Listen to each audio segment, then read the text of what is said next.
Bonjour, alors on se retrouve pour une nouvelle vidéo de la chaîne parce que je viens de voir une vidéo qui disait en gros que qui m'a j'ai vu une vidéo et donc il y avait un côté sectaire dans la vidéo et d'ailleurs la personne elle-même le reconnaît mais elle l'assume, quelque part elle a raison, mais bon, ce qui est dommage, c'est de ne pas voir au-delà du côté sectaire. Parce que bien souvent, le côté sectaire, c'est un défaut du genre humain dans lequel l'individu, c'est un défaut et en même temps, c'est une qualité. Hein. Toute chose a un côté positif et un côté négatif, quasiment. Et donc, le côté sectaire, c'est le côté genre purifier, entre guillemets, son environnement de toutes les influences qu'on trouve négatives et se mettre dans une zone de confort relationnel. D'un côté, c'est bien quand c'est géré avec sagesse, quand on interagit avec sagesse avec ces gens-là. L'autre côté, ça va être que genre, ça crée vraiment une seule vision des choses et il n'y a plus d'ouverture d'esprit par rapport à ça, en fait. Et donc, c'est ça le côté négatif, quelque part, que je trouve. Et donc, cette vidéo a pour but de vous donner des clés de résolution des défauts du côté sectaire. On ne peut pas entièrement échapper au côté sectaire, parce qu'on est des êtres humains, on a ça en nous, mais on peut le gérer de manière équilibrée. Et donc le principe, ça va être donc d'abord d'identifier quand on est dans la dimension sectaire. Donc c'est quoi la dimension sectaire? C'est quand on préfère favoriser déjà relationnellement certaines personnes à d'autres certaines personnes. C'est quand le sentiment de citoyenneté disparaît. Ça, c'est déjà un peu le cas, même si c'est... Après, ça dépend des gens aussi. Mais bon, enfin, ça reviendra sûrement à un moment. À côté, il y a le côté aussi, genre, de favoriser des gens et et de, on va dire, apporter une critique ou un commentaire sur les gens qui pensent différemment. Alors, encore une fois, ça peut être fait avec raison, donc avec intelligence ou avec sagesse, en tout cas. Même avec sainteté parfois. Mais le problème, c'est que c'est pas quelque chose qui va vraiment apporter une grande intelligence, une grande sagesse ou une grande sainteté. Parce qu'au final, c'est omettre que si l'autre a cet avis, c'est probablement qu'il a ce chemin, qu'il a un chemin qui lui est propre, et qu'il a amené à cette vérité-là en quelque sorte. Donc la question va être en quelque sorte de garder cette ouverture d'esprit envers l'opinion de l'autre et lui demander mais pourquoi as-tu ce point de vue-là, et de mesurer ce qui est juste et ce qui est vrai et ce qui est réel dans chaque point de vue en quelque sorte, pour en quelque sorte s'ouvrir à chaque point de vue, parce qu'il faut bien se rendre compte que oui, il y a des décisions qui sont sectaires, qu'il y a des décisions qui sont biaisées et qui peuvent être incorrectes au sens non fondées, non sérieuses, et il y a des décisions sérieuses et fondées. Ça, c'est évident. Typiquement, si on se met à faire tout et n'importe quoi selon les impulsions animales qu'il y a en nous, alors on va forcément finir comme des animaux dans la savane.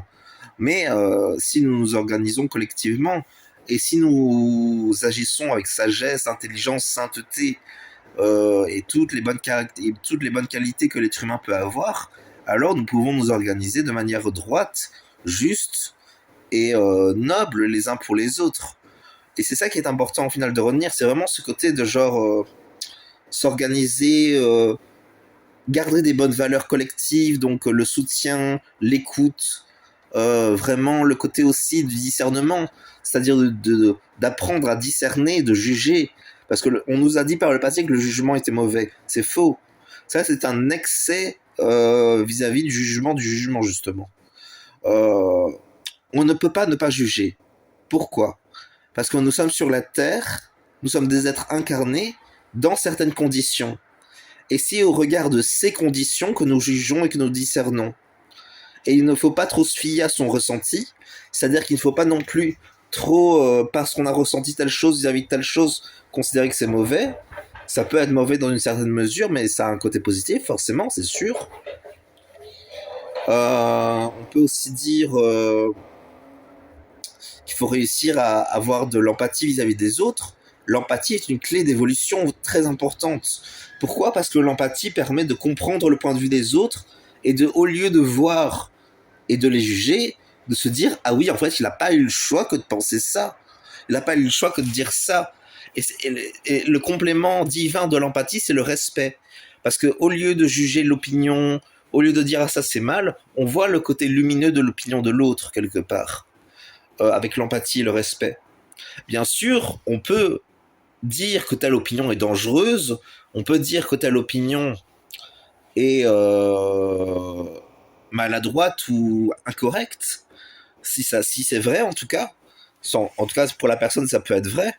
Ou après, il y a le côté aussi, est-ce que c'est fondé sur le rock et dans le rock même, ou est-ce que c'est juste notre interprétation au niveau des émotions? Il y a cette dimension-là aussi. Il y a le côté aussi très important, genre, comment dire, vraiment du discernement. Donc voir, est-ce que ça c'est vrai, est-ce que ça c'est faux, en quoi c'est fondé, sur quoi c'est fondé, sur quelle idée c'est fondé. Comment peut-on discerner? Typiquement, c'est plutôt les signes de terre qui sont doués pour le discernement. Mais on peut tous discerner à une certaine mesure. Par exemple, typiquement les grandes... Je vais utiliser la Kabbale pour répondre au discernement. Typiquement, chaque séphirote représente quelque chose qui peut nous apporter une grande vérité. La séphirote Malkout nous montre qu'il y a beaucoup d'êtres personnes, nous met en avant les personnes qui ont accompli leur potentiel divin et qui sont des anges incarnés sur Terre. La Séphira Yesod nous parle de nos ressentis, nous explique comment retrouver la santé. La Séphira Od nous montre la pensée, la gloire et la splendeur de chaque pensée humaine et divine. La Séphira Netzach nous montre notre potentiel créatif et comment nous pouvons l'utiliser pour le mieux. La Séphira Tiferet nous montre la beauté de la conscience et de comment elle peut nous guider collectivement dans toutes nos vies. La Séphira Gebura nous donne la discipline pour juger de ce qui doit être fait, de ce qui doit ne pas être fait, surtout de ce qui ne doit ne pas être fait au final. La Séphira, c'est plutôt la Séphira justement Chesed qui va nous dire ce qui doit être fait. Après, il y a la Séphira Bina qui est l'intelligence nécessaire à l'organisation humaine. Ensuite, il y a la Séphira Ochma qui sera le côté lumineux qui va nous apporter des fruits très abondants.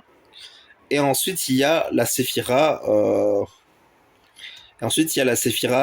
Keter qui est la dimension de la sainteté pure en quelque sorte.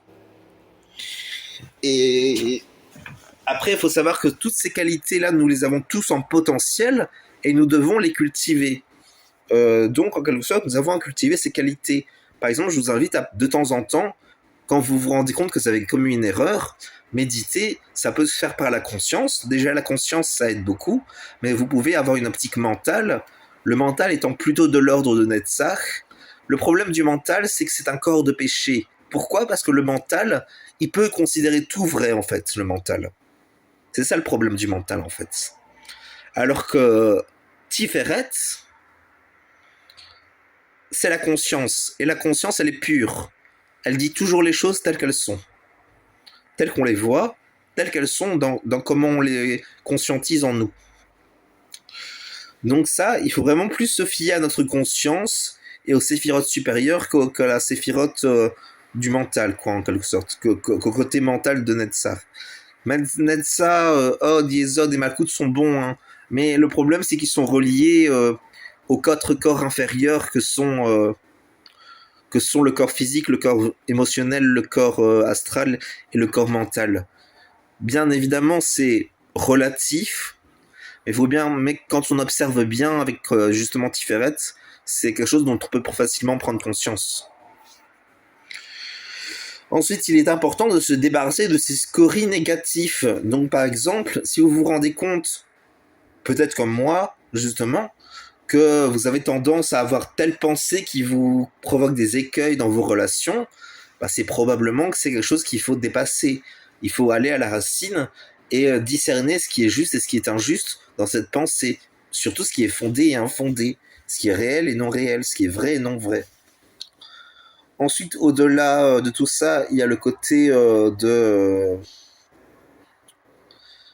il y a le côté de pas juger trop hâtivement. C'est important d'avoir plus de miséricorde que de jugement la plupart du temps. Après, non, en fait, il faut vraiment l'équilibre entre les deux. Mais bon, disons que, en fait, non, vraiment. J'allais dire que c'est mieux d'avoir plus de miséricorde que de discipline, mais en fait, c'est vraiment, non, non, non. Il faut vraiment un équilibre parfait entre les deux, genre 50-50. Et cet équilibre, il est apporté par Tiferet. Donc, ce côté de être conscient de ce qui se passe autour de soi et en soi, pour en quelque sorte discerner ce qui est à ne pas faire avec euh, Gebora, de ce qui est à faire avec Reset. Typiquement, par exemple, après, il faut savoir qu'il y a des lieux où il y a de l'équivoque. Bien évidemment, on est amené à dépasser l'équivoque en allant vers quelque chose qui est au-delà, parce que l'équivoque, c'est aussi souvent un manque de conscience. Souvent, quand on a la conscience, souvent, quand on pense de quelque chose que c'est équivoque, en réalité, bien souvent, ce n'est pas équivoque. Simplement, nous avons manqué de conscience à ce moment-là. Voilà. Euh, mais vraiment, je vous invite à méditer sur Tiferet, vraiment le côté conscience, conscience, conscience. Méditer sur toute la dimension de conscience, de voir les choses et de peser les choses pour ce qu'elles sont, et d'accéder à la vérité de la conscience. Parce que cette conscience, elle peut nous donner toutes les clés de notre réussite sur la vie terrestre. Toutes les clés, ou de la vie après la mort, ou de la vie avant la mort. Elle peut nous donner toutes les clés.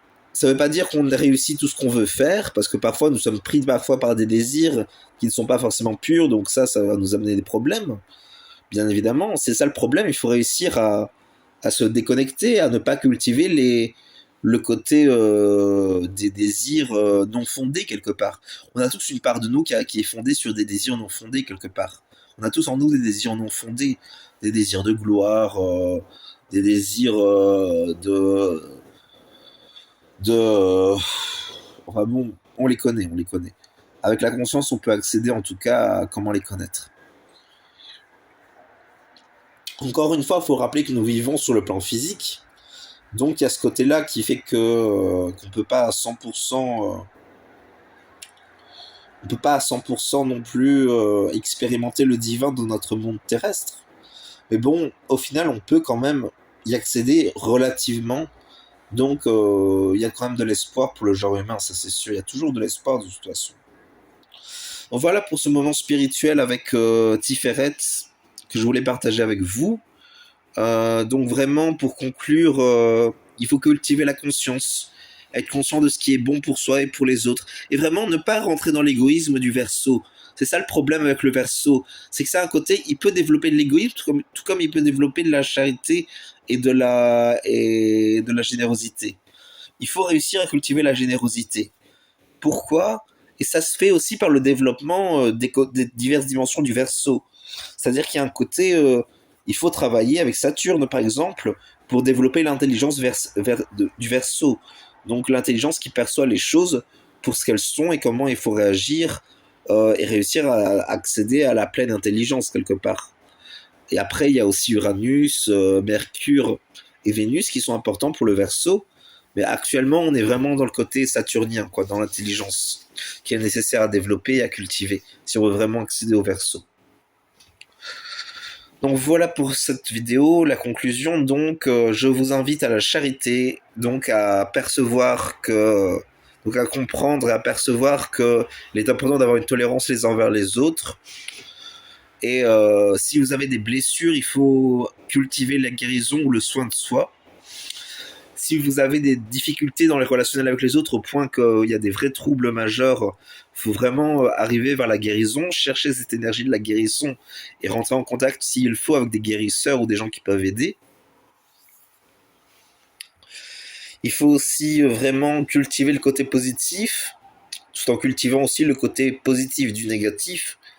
Je parle pas du bon et du mauvais là, je parle vraiment du bon et du côté bon du côté de s'abstraire de certains désirs quoi. C'est le côté de Gebura, ça, le côté de la limitation des désirs quoi. bien avec l'intelligence et la discipline, il faut réussir à, comment dire, à se renforcer dans le côté de, comment dire, de, oh là là, j'y arrive pas. Oh, c'est pas évident. Dans le côté de réussir à se déconnecter des désirs malsains quelque part, des désirs qui nous desservent. Les bons désirs, c'est vraiment le désir de service euh, au sens noble, pas au sens égoïste. Vraiment le service spirituel, le côté servir pour recevoir aussi, servir des causes nobles, servir quelque chose qui nous parle et qui parle aux autres. Il y a vraiment ce côté aussi de la communauté qui est important. Il faut réussir à se rentrer en contact avec le côté communautaire et l'équilibrer avec le côté individualiste. Il faut qu'il y ait un équilibre entre ces deux côtés quelque part. Si on rentre trop dans l'excès du communautaire, alors on devient presque l'esclave du communautaire, tandis que si on est individualiste, on se déconnecte des réalités communautaires. C'est ça le problème. Il faut réussir à ne pas trop rester dans le côté du dogme communautaire, tout en restant un minimum dans la science. Il faut évoluer, quoi. Faut vraiment évoluer et se connecter aux réalités supérieures de la conscience, quelque part. Et gérer et équilibrer le côté communautaire du côté individualiste. Donc, qu'est-ce qu'on peut dire d'autre vraiment cultiver la paix. Rappelez-vous qu'à Rappelez-vous de toujours nourrir la paix, chercher comment se mettre en paix, vraiment se sécuriser le plus possible, chercher le confort un minimum quand même, ou au moins chercher le bien-être. C'est quand même meilleur encore le bien-être que le confort. Entretenir des bonnes relations avec ses proches, et avec tout le monde en général. Même les gens qui commettent des péchés envers nous, c'est important de leur pardonner et et d'avoir des bons contacts avec eux tant qu'ils ne font pas des fautes graves, quoi. S'ils font des fautes graves, là, c'est normal de couper les ponts et d'arrêter et tout ça. Mais il faut avoir du discernement dans ce qui est juste et injuste dans nos propres comportements et dans les comportements des autres aussi. Donc voilà pour ce que je voulais vous dire et je vous souhaite une bonne journée ou une bonne soirée. Au revoir.